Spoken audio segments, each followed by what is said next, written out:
we was all out of whack. Okay, so Tamela Story. I know you got a story to tell with your last name being Story. I do. That's your real last name? Yes. Maiden name? Marriage name? That's your name? No, that's my name. That's your name? That's why when I get married again, he got to take my name. A name again? Yeah.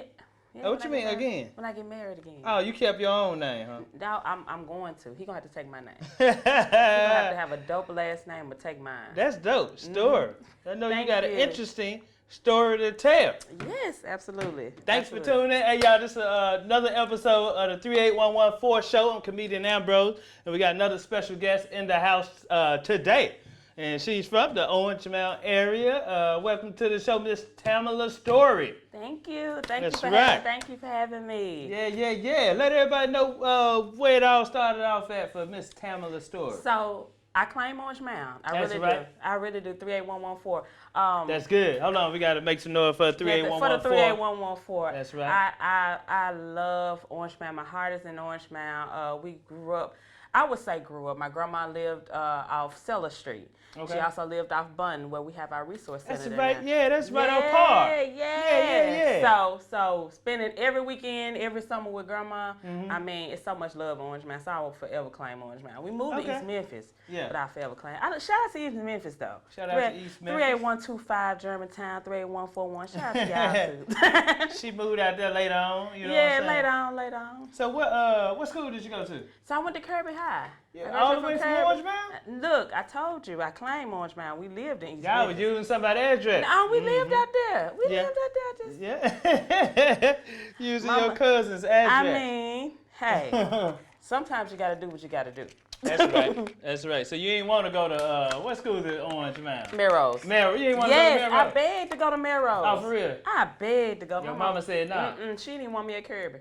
See, you would have been more down home. Well, you probably still down home. I am. Everything worked out for the best. A little bit. So what school you graduated from? Kirby? Kirby. Class of 2008. Ooh. 2008? 2008. Oh, wow. You made me feel, yeah. What? 2000. What year you come out? Ooh, 2000. What year? Hamilton. 2000 Hamilton? Yes. That ain't my best friend went to Hamilton. She loved it. She loved Hamilton. Okay. It was hood. It was it? I'm hood. In 2000? Don't let this blazer fool you. Gotcha. Look. So you graduated from Kirby? Yes. Okay. Kruger's. 2008? Yes. What you decide to do after graduation, after high school? So funny thing. Okay. Funny thing. So my goal was to be a pilot. I wanted to be a pilot ever since I was a kid. So I took a few engineering courses at Kirby. They had an aviation course. Shout out to Kirby for that, for having an aviation course. It was something that they were introducing that year, my senior year. Okay. So it was this guy that they only had like 10 spots, and this guy snatched my papers like, it's all boys and no girls allowed. And so he took my application, and I just like, yeah, maybe only men supposed to be pilots or whatever. But I did take my ASVAB that year, and I was gonna go into the military, into the Air Force to be, know, to be specific. And like, it just didn't work out that way. He snatched your dream away from you like that. But you know what? It all worked out. Because even though he called himself snatching my dream, he still didn't go through the course. See, look at that. God don't like ugly. He don't like ugly. He ain't even. So you decided to go to the service? I didn't go. Because I was 17 and pregnant. Okay. I kind of had to stay. Yeah, that will stop They kind of stopped. It was like, that will stop you from going to the service. You might get to stay here now. You might need to stay here. So I stayed in Memphis. I was 17 and pregnant. What was crazy is, like, this was a generational curse of our family. Like, seriously. Okay, I got some of those too. Every woman, every young lady in our family at the age of 17 got pregnant, and I was determined to break the curse. But it had got me. It got you? It had got you? It had got me. The spirit had got you. So I was 17 and pregnant, but also I was still able to break a curse because I was the first person in my family that graduated from high school. Okay. Which is odd enough. Like my brother, my oldest two brothers, they got their GED. Shout out to them for going back and getting there and pursuing higher education. So shout out to them. My mom, she had children young, so she couldn't finish school, and so did my grandma. She was 17 pregnant too? Yep, and my grandma, and my great grandma, and my so I was the first to walk across the stage. Mm-hmm. And what was crazy about that moment was they didn't want me to walk across stage at Kirby. They did not want me to walk. And I joke about it to my board member who was my principal at the time. He's on my board now. So we joke about it. But it was the nurse. The nurse did not want me to walk across the stage. Because I was having like labor pains. Oh, you was finna have a baby. I thought I was. You was in your 9th month when you graduated? Yeah. Wow. I was big as a house too. Yeah. Prom, pregnant, and all that. But you got pregnant before prom. Man, who does that? She got busy before. I did. I was backwards. I got pregnant before. You're supposed to do That's it right. after. She got busy at the study hall. Man, she got busy. Man, I was pregnant. So I was mad. But that's how y'all do. Get pregnant and then get mad at us. It was. You know what? It surprised me. I was like, oh, maybe I should have sat down. As soon as my mama bought me a car, was gone. I should have sat down somewhere. Mm-hmm. But they didn't want me to walk. They thought I was gonna have the baby, and so the nurse was like, "How about this? You sit." They had me in a wheelchair. She said, "You sit on the side of the stage, and what we'll do is the principal will come down and hand you your diploma." Okay. And so my daddy said a few choice words that I can't mention on your show. Right. Yes, you can. This is the 38115 show. Well, he said a few words to the lady. I'm pretty sure he don't want me to repeat. What? Like, let her get up? He explained to her that I was the first, and I had to break a generation of curse, so I had to walk across the stage. You had to walk up. He said, I don't give a damn if I have to push her across the stage. She walking across that motherfucking stage. Thank you. Pretty much what. That's what Daddy said. My deacon daddy said. Thank you for that. He a deacon too? Yep. Thank you, Dad. That's what deacons say. She walked across that motherfucking stage. That's exactly what he said. So you walked across that stage? I did. He told her, he lied and said, she's not feeling well. Go get us some water. Run. Mm-hmm. And she went forward. She ran. And she went to go get me some water. And by the time they said, Tamela story, I was at the end of the stage. Daddy pushed you, girl, get your butt up. Like he kind of, he pushed me out there. So I walked across the stage. And that's good. Got your diploma. Yes, absolutely. Daddy was proud of that? Oh, yeah, he was. He wasn't proud that both his daughters was pregnant in high school, but he was proud. Both you and your sister? We both 17. Both graduated. Ooh, this is a heavy generation. Both y'all got pregnant at this.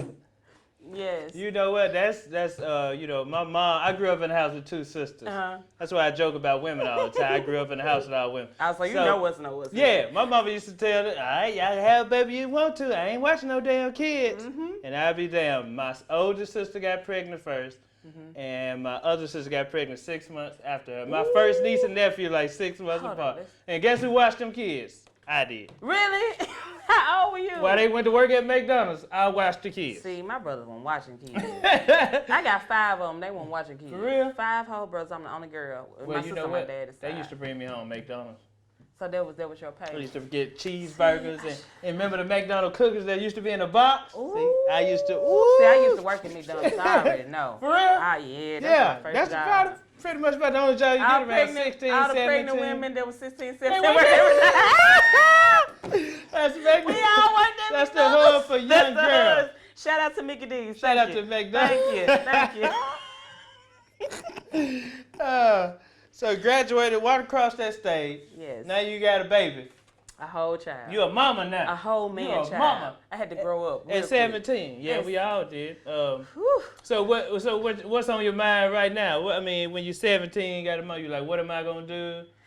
I knew for a fact, like you said, your mama said she didn't watch no kids. My mom wasn't finna watch my children. Yeah.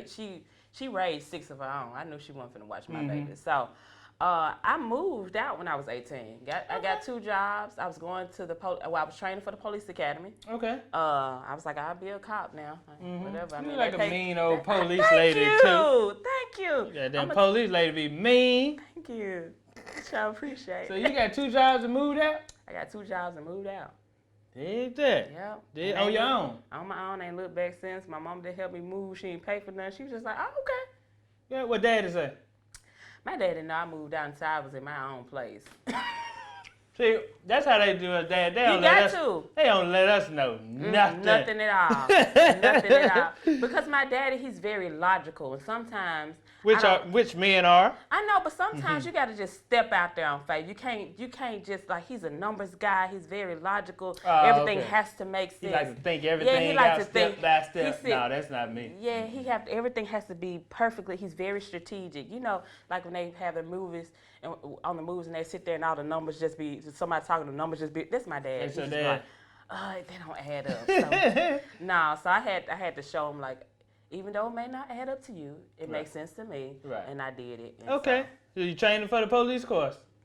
I trained. I was in killer shape. Woo. Really? Man, I used to clear 20 miles a week, just jogging 4 miles a day, 5 days a week, and I was so like happy with how I conditioned my body because I was a cheerleader in school, so I wasn't able to condition myself after I had my baby as much as I used to, and I had to stop, almost a year or two from cheering. So, I conditioned my body. I went and I took the test, and I passed the PT, passed the psych. Okay. I was surprised about that. Yeah. They really need to reevaluate that psych. You passed the psych? I passed What's the psych? So it's pretty much, it's like you sit with a psychiatrist that is hired by the department, and they just ask you a series of questions, make sure you're not crazy, make sure you won't, With all these crazy police officers? Right, that's why I said they need to reevaluate it. Make sure you're not trying to eat babies alive. Right, I know. Shoot nobody. For no reason, because they black. Okay. So they may need to, But so you passed the test and everything. You became a cop? No, I didn't. Okay. No, so this is in 2009 or 10, I want to say. The Memphis Police Department, it was on the news, so they were so backed up with applications at that time, and they weren't requiring that you had at least 2 years of school, of secondary education. So, so they had such a bag. They had like thousands of applications. So I went through the whole process. They tried to put me back to square one. I'm like, no, I did the psych. Right. I did the PT. I did all of this. And so they were like, well, let us find your application. By the time they found my application, they stopped allowing the department to handle the application, and allowed the city to take over the hiring process. Oh, Lord. So they wanted me to start over. And then they was like, you got 700 parking tickets. And I told them mind their business. It's not That's about, what you tell them. It's not about mind your business. It's not about me. It's about the police officer. Right. So what? I'm speeding. So what? I can never keep my license unsuspended. So you what? Had 700? Nah, it was about at that time it was about 8. Okay. 8 tickets. 8 tickets. Okay, I had a lot. It was like 3 months though. So. Okay. Without paying. No, it's like 8 tickets, and I got 8 tickets in a matter of 3 months. Oh, wow. And I was like, you're over the threshold of tickets that we're allowed for the year. Yeah, you are already in this couple of months. Oh, for real? Yeah, so they told me that I had to start the process over, and I was open to that, But what I ended up doing was I went to Clarksdale. Clarksdale, Mississippi. Yeah. That's where my grandma from. Really? Shout out to Clarksdale, Mississippi. Shout out to Clarksdale. Spent a lot of summers down there. Really? Mm-hmm. This is my first time. It's a beautiful city, seriously. We went and we... Well, I didn't say all of that. It was beautiful when we went. It was beautiful. Clarksdale good. Clarksdale cool. But we went and I tried out for their police department, and it was this guy, it's a military brat, been in the military. I was like, family, been in the military. I was like, he told me, sister, this ain't for you. He gonna snatch your application too. Just like this. What I'm saying. The black man, see, Meg was right. The black man understood. He snatched my application. But he did tell me, because there, and I'm just gonna be honest with you. You can feel the racial tension. Oh, it was a white guy. It was a white guy. It was a white guy that was over the hiring process. Okay. And we were doing our PT, so he wanted to know if we can. I think we had to run a mile under 15 minutes or something. Mm-hmm. And I've been trained in the condition, so it was nothing. I can do me. that, right? So I did everything that they asked. We had to jog up the stairs, do some other stuff, carry a dummy, 165-pound dummy, and all of that. Jump over a fence, and I did all that. So it was time to run. Right. And so this is what I've been waiting for, because I've been conditioning my body to run. So I ran, and I missed it by 0.2 seconds. He didn't let you slide. The white lady behind me, she missed it by 0.5. They let her go through. They let her go. But the guy that was actually, because it was a group of us, the black guy, it was only 2 black people there. The black guy, he told me before I even started, he said, sis, this ain't for you. He said, I don't want you to be, I don't want you to be a police officer for this city. He said, because I won't be able to protect you. Oh, wow. So that was good then. That's what he said. He said, you're going to probably be one of the few black women And he said, I just don't know how I can protect you. And he was just honest. Like, he pulled me to the side, and I was just like, yeah, this may not be for me. And I was young, like 23 at that time. So. But you was determined to be a police officer. I was determined. So you came on back to Memphis? I did. And I went to school. You went to school? Yeah. What school you go to? I went to University of Phoenix. Okay. Online. Okay. Because I was a mama with a baby on my hip. And, okay, cool. I went to University of Phoenix, didn't finish. What you majored in? Psychology. Psychology, okay. I wanted to be a psychiatrist. That was that's still one of the goals. That's still one of the goals. It ain't too late. Yeah. It's never too late. You right, it's never too late. It ain't too late. Just all those Okay, so you went there then. So what made you say, you know what, I'm finna become an entrepreneur? So what made me do that? I kind of stumbled into entrepreneurship, to be honest. Because she ain't want to work no jobs, no way. She ain't really want to become no police. That's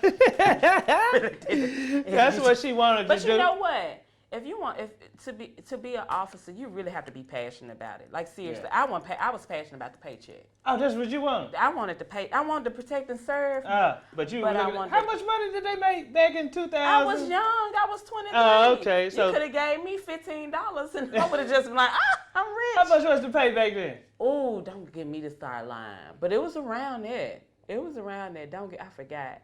It was like, I want to say 35,000. 35,000. Probably. Okay, so do you think you would have been able to handle the pressure of becoming a police officer, knowing what they going through right now? Absolutely not. So Absolutely. You would have been quit, huh? I would have quit. I would have quit because I'm gonna tell you, I'm an advocate by nature. You know, if I see some injustice, I'm gonna say something. Oh, okay, yeah, like, you would have been up out of there. I would have been up. They would have been like, hey, you would have been up out of there real go. quick. Look, baby, this ain't for you. This ain't you blowing a whistle on us. Black women can't be quiet. They can't be quiet at all. I was gonna let them know. So see, yeah, God don't make no mistake. He don't. He knew good and well. He said, "Now, she didn't." I'm gonna tell you what really hyped it up. My mom's best friend, who we call our aunt, of course, you know how that goes. And so she came over. She was just talking about, you know, her life of being a cop, and I'm like, yeah, I can do that. And she's just like, you know, I'm protecting herself, but she's always been that way. She's always, you know, they used to say she was a cop when she was a kid, so it was in her. Yeah. And I was just like, okay, I'm gonna go be a cop because she got a Hummer. It's 2008. She got a Hummer. I want a Hummer. I want a Hummer. I want to be riding around Memphis streets in a Hummer. I wanted the Hummer, and then Lil Wayne came out with Mrs. Officer. I wanted the Hummer in the uniform, and that was it. None of the responsibility. I want the Hummer, the uniform, and the paycheck. That's all. Right? Lord. I was like, you ain't finna protect and serve nobody. I know that's right. How you playing? Ride around, listen to Lil Wayne. Listen to Lil Cop. I know. Cop riding around, listen to Miss Off, just ghetto. I ain't trying to arrest nobody. Nobody at all. Lord. Don't call me. So entrepreneurship, how you stumble into that? So, this is about to get a little serious, but yeah, that's all good. when I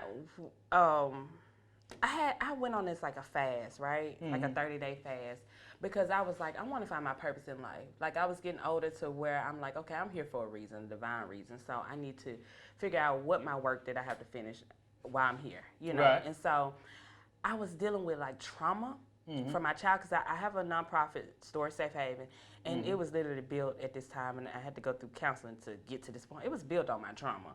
So basically, God allowed me to create what I need. I was a sexual abuse survivor of childhood sexual abuse. There was little to no resources for adult survivors of sexual abuse. So I created a support group just for people to feel comfortable with just talking about it, because it's the first thing to admit that it's happened. Then to have people that you know that went through the same thing and they can support you through it. I thought that was necessary for me. So I started being more vocal about my past trauma with sexual abuse, and found out that it was very, very common, that a lot of adults, men, women, girls, LGBTQ, 1 in 4, 1 in 6 have, and now they say 1 in 10, so it can be more all-inclusive, people have suffered from childhood sexual abuse, have been touched Yeah. inappropriately or shown something inappropriately. So I created this support group. And to my surprise, after that 30-day fast, my support group went from 2 to 3 people to like strangers coming to my house, in need of their support. When you say you went on a 30-day fast, what kind of fast? So I didn't eat between the hours of when I got up. Whenever I got up, I normally was getting up like at 6:30 in the morning for work. So I didn't eat from 6 to 5. I was intentional about having moments of stillness where I can listen to myself. You know what I'm saying?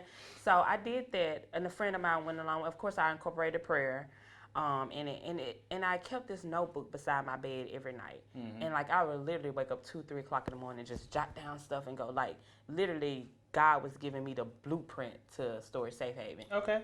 So we created Story Safe Haven. I keep saying we because it's God's. It's God's organization. So we created Story Safe Haven. We start helping survivors, and like I said, more and more people were in need of these services. So I spoke with my uncle. He was like, "You should create a nonprofit." I said, "What is that?" I didn't know what it was. Right. So he told me how to create a nonprofit, and I said, "Okay, I'm gonna call it Safe Haven." He was like, "No, Story Safe Haven. Your last name's Story. This is your story." Safe Haven. So he came up with the name. He came up with the logo, and I'm just like, okay. And so almost 12 years later, two resource centers later, several laws passed later. You got some laws passed. Yeah, and House Bill 17. Look at tell me House the Bill story. 17. Yeah. So Ex-police officer getting laws passed. Look at her. Yeah, we got House Bill for Centoya Brown. Yeah. So you're familiar with this story. So House Bill 17 protects the victim's rights to defend themselves. Right. In different situations where something may happen where what we call non-line of work, a John or a pimp may abduct a young lady, and she has the right to defend herself. Right. And not be charged for defending herself. Okay, so now she get to do whatever she need to do. Wow. Within reason to get away. Not to kill, not just go around killing people. Right. But in order to get away, yeah. But if he harmed her, she get the right to do what she... Yeah, absolutely. Okay. Yeah. Dig that. And that happened after the Centoya Brown situation? Yes. Y'all got that passed I'm going to tell you, I don't talk politics a lot because I'm not into politics a lot. But I'm going to tell you, one lady that I do back, State Representative London Lamar. She's here in Memphis? She's here in Memphis. Young black woman. She's a state representative, District 91. She actually presented House Bill 17 after seeing what happened with Centoya. Okay. And she was so intentional and so passionate about it. I thought she was a survivor. That's how passionate, because normally you meet survivors with her type of passion. Okay. And come to find out she wasn't. She's like, no, I'm just here for, she said the story did something to me, and she said I had to do something. So she linked up with other nonprofit organizations in the city. They're doing the work that we're doing, and we were able to advocate. We did a sex trafficking awareness day on the Hill. Because many people don't really know what sex trafficking is. There's several different components. Yeah, I was talking to C. Denise about that. So as we was talking, expert. She's an like expert. if I had a woman and I was putting out here, you know what I'm saying, making money off her, that's sex trafficking? Yes. Well, it is. It's okay. So there's certain states that would allow that. You can go to Vegas and you can have grown Tijuana, women. Mexico. That's legal. And it's a lot of other countries too that we ain't gonna talk about. That's illegal. But if you're an adult and this person is an adult, then that's between you and the good Lord. That's legal. Then, especially if she came and asked, she's like, hey, I need some guys. It's illegal in Tennessee, but it's legal in Nevada. But what we really focus on, and I'm not saying what's the different forms of sex trafficking? So there's sex trafficking, there's domestic minor sex trafficking. That is more so our focus. Domestic minor sex trafficking is the sex trafficking of minors, of force, fraud, and coercion. And that's 18 and under? Yes, that's actually 17. 17 and under. Okay. Because once you become 18, then So, but 17 and under. A lot of young ladies are being abducted. A lot of young men. There's kids that are forced into this lifestyle. Yeah. So you have the things called familiar trafficking, where back in the day in the South, I'm gonna be honest, you know when a young lady she's coming into herself, and her mama like, oh my God, look at my daughter, she got these hips, her hips spreading, and this and this and that. Come here, look how good my daughter look, this and this and this and that. And you know, we have to be mindful of stuff like that, especially in a room full of men, grown men, because some and grown women too, because they would traffic young women too. Yeah. But I remember one of the stories that we share when we're doing our advocacy work is about this young lady. We call her Kelly just to conceal her real name. But Kelly was a young lady in Memphis she's a victim of familiar trafficking. Familiar trafficking is when your parents, for lack of better terms, pimp you out. So her story started with her mom, her wanting to have the new uniforms for school. You know, first day of school, you gotta be on. Right. So she didn't go to work. She sent her daughter out there. Yeah. So she told her daughter. She said, "Well, you know, Mr. Johnny, you know, he'll give it to you. He was the neighbor." And so she's like, Mom, I want my hair done. She's like, girl, go over there and ask Mr. Johnny. He'll give it to you. He's the neighbor. He's the friendly neighbor. But her mama knew what she was doing because she knew Mr. Johnny was looking at her daughter. Wait, Mama, why you didn't go over there? Because Mama didn't look good like that. Johnny didn't want Mama. Johnny didn't want money. Johnny was sick. So so let me guess, the dad is nowhere in the house. The daddy was in the military actually. Yeah. Nowhere in the house. That seemed like some stuff when daddy ain't around. Absolutely.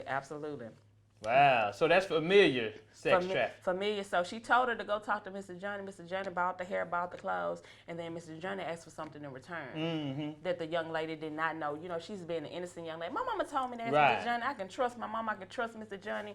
And we ain't talking about washing no dishes. Not talking about washing dishes, but she was introduced in the life of sex trafficking, and it took this young lady 20 years to get out of that life. 20 years. So it was just with Mr. Johnny or with other men also? Then Mr. Johnny invited his friends, and then you're forcing, and and of course she's a kid, she's terrified. You could tell kids anything, and so he used that fear tactic to get her and to keep her in the life of sex trafficking. If you instill fear, then you get to control. Yep. That's what the government do to us. They instill fear in us, and then they try to control. Right.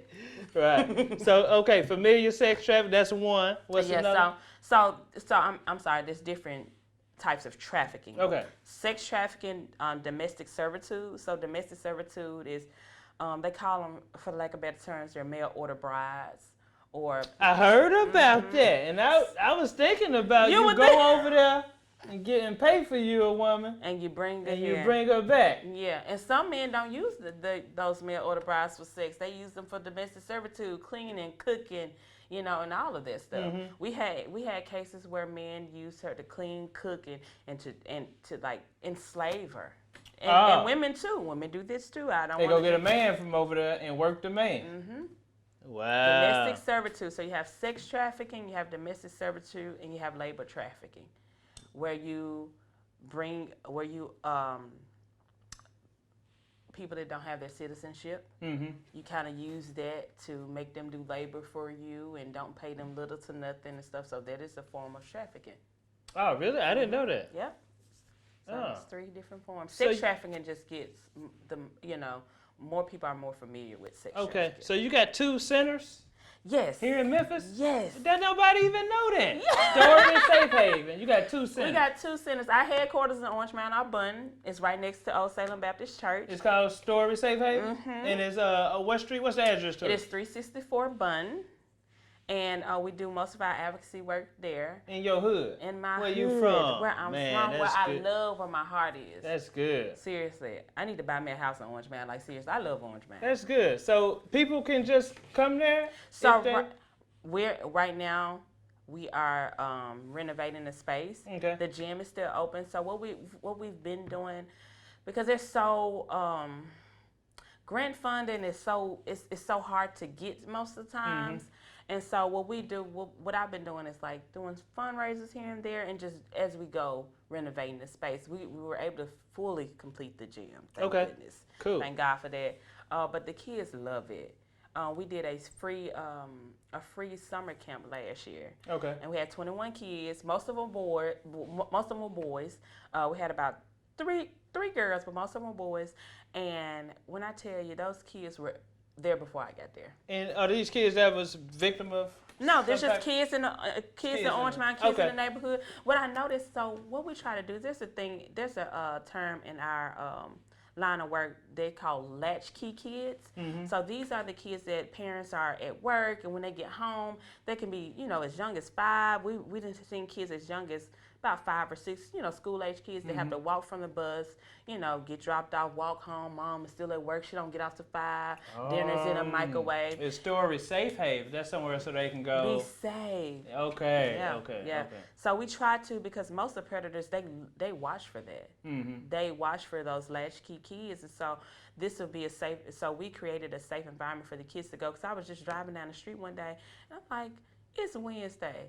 And it's a school day. This is before COVID. And I'm like, why this baby ain't at school? I know that's right. The babies just be walking why the they just street. walking? So I was like, why you ain't at school? My mama said I ain't had to go. So I said, you know what? Let me do something. Because even if he ain't at school, he could be a Story Safe. Somewhere safe. Not saying that, Right. But okay. So that's the first center. Where's the second center? The second center is located inside of 10 Mile Creek Apartments in their clubhouse. Okay. So and where's that located? Off Getwell. No, off American Way, actually. Okay, right here. Up the street. Right. Up the street. And what's the name of these? What's the name of them again? 10 Mile Creek Apartments. Okay. Mm-hmm. And what hours are they open? So now that because of COVID, we're not open. But after we finished off the summer camp at the Orange Mountain Center, we immediately opened at the 10 Mile Creek location. So it was a pilot program. So we're just testing it out, but it was well received. So we're hoping and anticipating on being open again, hopefully next year. Once everything. Okay. So right now the kids on their own right now. The kids been calling me. They've been calling, because here's the thing. The kids, and I'm just going to be honest, kids in Orange Mountain are starving. The kids in East Memphis are hungry. So it's a different population of kids. You know what I'm saying? When we had the resource center in Orange Mountain, we could give them pizza and stuff, and they're grateful. Not saying the kids in 10 Mile Creek weren't grateful, because they were, but they could call Uber Eats. You see what I'm saying? So I made a commitment to the kids at Orange Mountain that even though we don't have the center open, feel free to call if you're hungry, if you need anything, you need a ride, need somebody to talk to, because they really, really, really do. And they are so, when I tell you, so appreciative. I bought them some pizza one day, some cupcakes, and they were just like, Miss T, thank you. Just the smallest amount of things, just taking time to hear them or to talk to them, and just to really just be. That's why mentors are so important. Yeah. They are so, you can literally be saving a child's life by just spending an hour talking to them, or really, so so they know to call Miss T. Miss T. So your phone line is open for the kids. It is. One time they called me at 2:00 in the morning. I kid you not. I said, look, I love y'all. I'm gonna get up.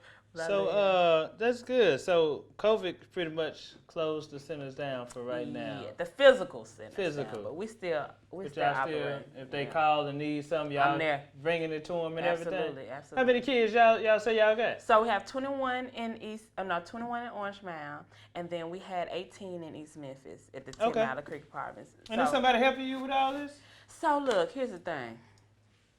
So I had volunteers. My cousin, she would volunteer and help. My son's auntie on his father's side used to help and come out. And I'm telling you, they were like a huge blessing, because they have they love them kids. Okay. Like would do anything for those kids, and it's so hard to find people that would do the work for free, and then won't cut corners. Right. And put their own money behind it. So like it was times where I was like, because I had quit my job I quit my job to work for free. So so they were literally, it was times, I kid you not, that I didn't have money for pizza or money to, and they would step in. Like, hey, look, whatever you need. I remember my son telling a story we was in Orange Mountain in the gym, and my son was telling the kid a story about him going on vacation, because each year we went on a family vacation. Okay. And so one of the kids was like, vacation? Nigga, what's that? What is that? What's a vacation? What's a vacation? So like, my son was like, it's like when your parents get together, you know, y'all go to like the water park, man. We went to Florida, we went to Vegas, we went to California, and he's listing all these places.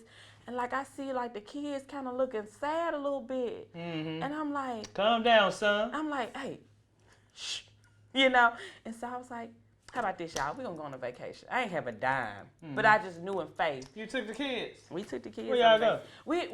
So we only had 2 weeks Okay. to get the money together. I went on Facebook. I was like, hey, y'all know I love these kids. I got 21 kids. I need $33 per child so I could take them to Nashville Shores. Okay. And so within Cool. I took a nap. I kid you not. I woke up, all the money was on my Cash App. That and more. People were like, wow. Hey, can I sponsor did you get the van? Does this include the van? I'm like, yeah. What about food? And I'm like, well, we have the lunches from Shelby County Schools. Shout out to Shelby County Schools for that. Yeah. But we didn't. They was like, no, lunch on us. One pastor and his wife, lunch on us. Don't tell nobody we gave you this, but lunch is on us for the whole Okay, so you got support from the community. We got support. When I tell you, the community supported us for real, for real. When we they had the time of their lives. I mean, them 21 kids. 20. Oh, it was the trip up there though. The trip up there. 21 bad kids. Woo! I had to break up fights. For real? I had to break up. It was between siblings. You know how they get. Yeah. I had to break up a fight. They fighting over ham and cheese sandwich. Fighting over who gonna sit by Miss T. For real? Oh, they fighting over you? Yeah, fighting over who gonna sit by Miss T. So, if somebody wanted to donate to Story Safe Haven, how do they do that? They can donate. So we have 3 ways to donate. They can donate via Cash App, of course. It's Stories with an S, STORYS, Safe Haven. They can also go on our website at www.stories with an S again, safehaven.com, and you can give by check, and you can also give on the website. Okay. Cool. And they get the file it on their taxes? Absolutely. Each gift is tax deductible. It's tax deductible. That's the 2 words I was looking for. Is it tax deductible? Yes. Yes, okay, so what else you got going on? You got the 2 centers. You got anything else going on? Yeah.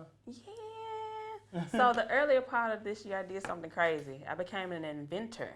That's right. That's what Tam do. She just be inventing stuff. Just be inventing stuff. But I became an inventor the earlier part of this year. I submitted a provisional patent for a process that will allow local. It's already legitimate. You can give it away now. Yeah, I can give it away now. It's patent and everything. Yes. Okay, go ahead then. Yeah. So we got to make some money, y'all. She breaking it loose right here on the 3811 and show. You know what? This is the first time I really spoke about it. I know. That's why I said we finna get rich, y'all. Yeah, exclusive. Go ahead. What is it? So basically, I created a process that will allow local vendors and customers, will allow customers to have access to products 24/7. So for like entrepreneurs, I noticed that there was a lot of entrepreneurs. I was so proud, you know, I wasn't proud when COVID happened, but I noticed there was a lot of businesses being birthed in this time. And I'm like, selling everything. I was so excited. You're selling plates, dog, lashes, pitbull puppies, hair, everything. Bottled water. Anything you can get, beard oil, anything you can get. But so I have been in the warehousing and fulfillment. That is what I do as far as the career is concerned.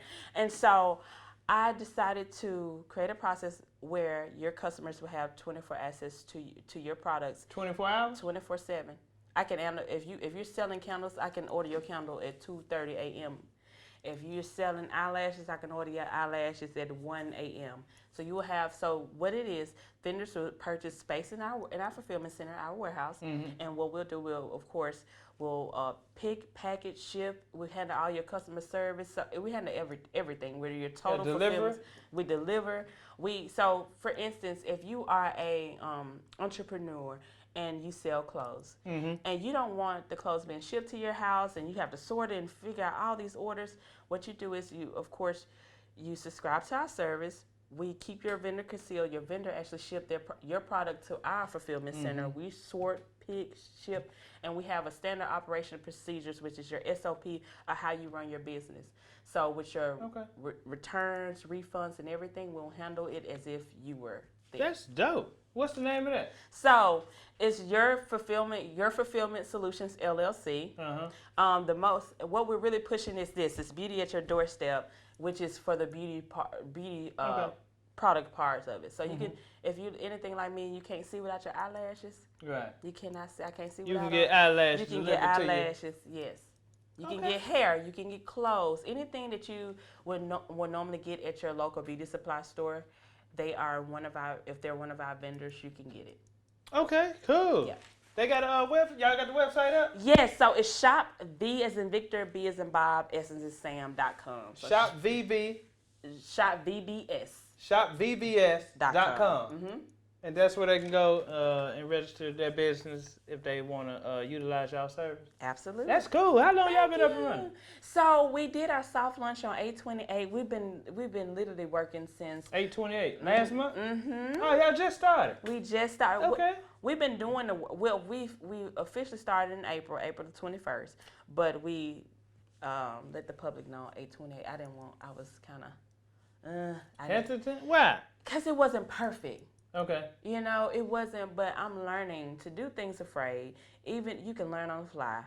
I mean, you can really, you got to get in it to learn it. So. Yeah, you know one thing I know, when you step out on faith once, you're going to have to keep on doing it.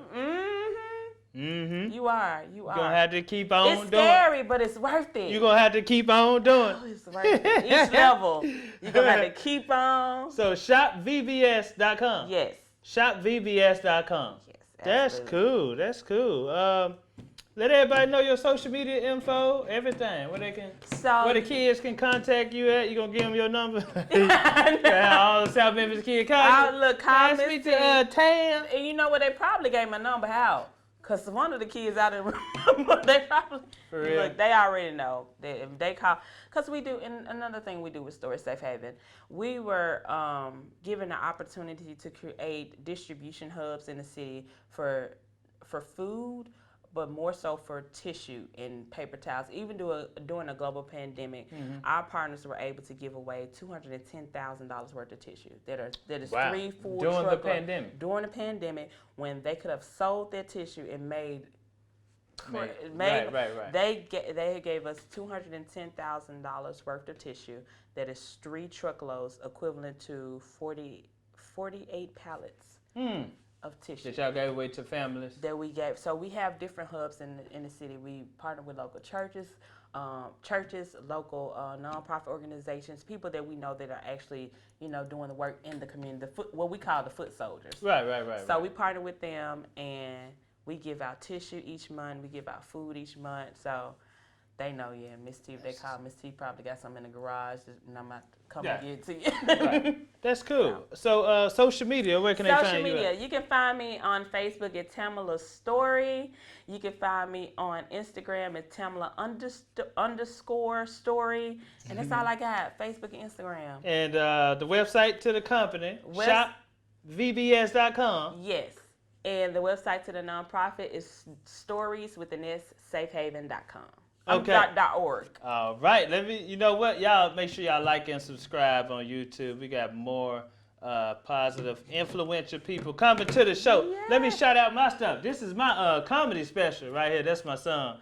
He'll be 15 tomorrow. Really? Yeah. And I told him he got 3 more years and me and his mama ain't got to talk no more. What?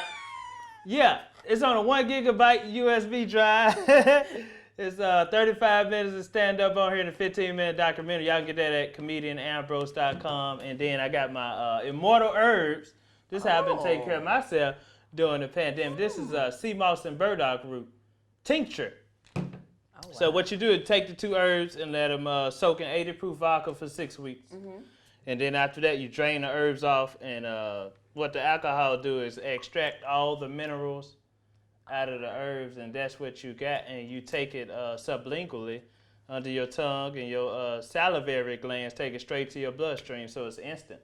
Oh, wow. Yep. Seamoss and Bladderwack tinctures on my website, comedianambrose.com. Yeah, that's good. Good story. Miss Tamela's story. Thank you for having me. Ex-police officer. Generation of curse breaker, advocate, Yeah, beauty, see, beauty God had something planned bigger than that, than the Right. police officer. Absolutely. So before we get out of here, I have all the guests to say, hey, thank y'all for tuning in. This is the 3811 First Show. That's what I'm supposed to say? Yeah, you got to say it with me. Okay. You ready? Thank y'all for tuning in. This is the 3811 First Show. That's good. Thank you. Good. Yeah, great interview. Thank you. Yeah, I'll let you know with that air right there. Okay. I want some of this. I got the 1 ounce, and then I got the